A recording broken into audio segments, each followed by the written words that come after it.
These days, I feel like it's not enough for us to be busy. The question is, what are we busy about? So that's something I've been considering quite a lot recently. Now, the past few months have forced me to slow down a little bit. I didn't really have a choice in the matter. On some days, it was overwhelming to look around and see that everyone seemed to be living out their purpose in life. Meanwhile, I'm here trying to pause my life, doing a little soul searching. So as I continue to do my soul searching, I started to ask myself, why am I busy? Is this really how we're supposed to live our lives? And for quite some time, I didn't know the answer to this question that I could say was my own. It just felt like I was busy because it's what society expected me to be.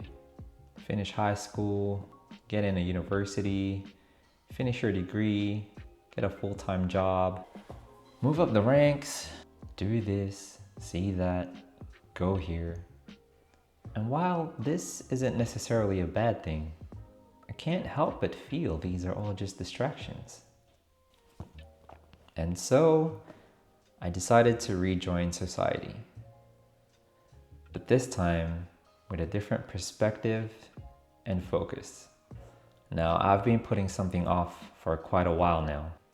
I have photos that have been printed and piled up since our Japan trip back in 2023. And basically, I need to put this into an album. And it's funny because as I'm putting together this album, I remembered our time in Kyoto.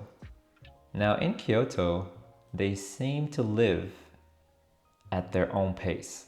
The stores would open up late, and sometimes they won't even open up on time.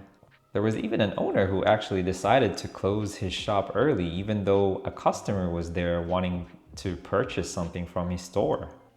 And as I witnessed this, I didn't notice it at the time. But while I'm putting together this album, I started to feel challenged at how I perceive the world. And I felt challenged because I've worked in retail sales before. And turning down a sale or closing up early for other reasons has just been unheard of to me. Where I live, the culture seems to always be chasing, wanting more. But I don't know why. I'm learning more and more that this constant go, go, go mentality is just leaving me a bit unfulfilled. It's tiring. It's exhausting. But at the same time, it's also difficult for me to just sit here and enjoy and be content with the little things of everyday life. The small things that happen every day matters more than the big things that happen every once in a while.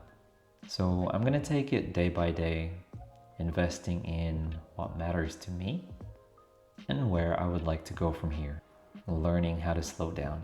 Now, I'm not good at slowing down, but I'm also realizing that I have to, at least for now. As I get older, I'm realizing that there's this inherent pressure for me to do everything well. I get afraid to make mistakes, like the innocence of my inner child has been tucked away into some dusty attic of my character. And when I look back on my childhood, I wasn't afraid to make mistakes. It was okay to be curious, to explore, to be uncertain. During my childhood, I remember the little things. The anticipation of wanting to open a present, my dad coming home, waiting for recess and lunch at school, going to McDonald's and getting that Happy Meal toy. Now, I know these are all small things, but I kind of want to go back to living my life this way. Remembering the everyday trivial things, not pursuing anything grand, but instead immersing myself in the small moments that, frankly, I feel I've been taken for granted over these couple of years. So as I move forward, I want to ask myself, Is this really how we're supposed to live our lives? And while I still don't know the answer to this, I feel at peace with this new approach I'm taking, or rather, this old approach. So, this video is going to serve as my visual journal and a reminder to myself to slow down. Slow down from people, from life, from me. Just to give myself time to figure out and evaluate what matters, who matters, and why they matter, and why it matters. And I would encourage you to try and slow down as well. Alright guys, thank you so much for watching another video of Banded Together. So I know this is supposed to be a journey for my wife and myself. As you can see, the videos that we are uploading are kind of individual at the moment. It's just hard for Lucille and I to kind of get our schedules together. I'm working full-time once again, and Lucille is busy with her work, and so it's just been kind of difficult for us to have the same time where we can record together. But please do check out the next video, because the next one will be talking about the differences in our approaches into how we got into fitness. And this episode is going to feel a bit more podcast style. So if you're excited to check that out, please stay tuned. Make sure to subscribe and like this video. Thank you for watching. And as always, remember to enjoy the journey. Be well. Bye for now.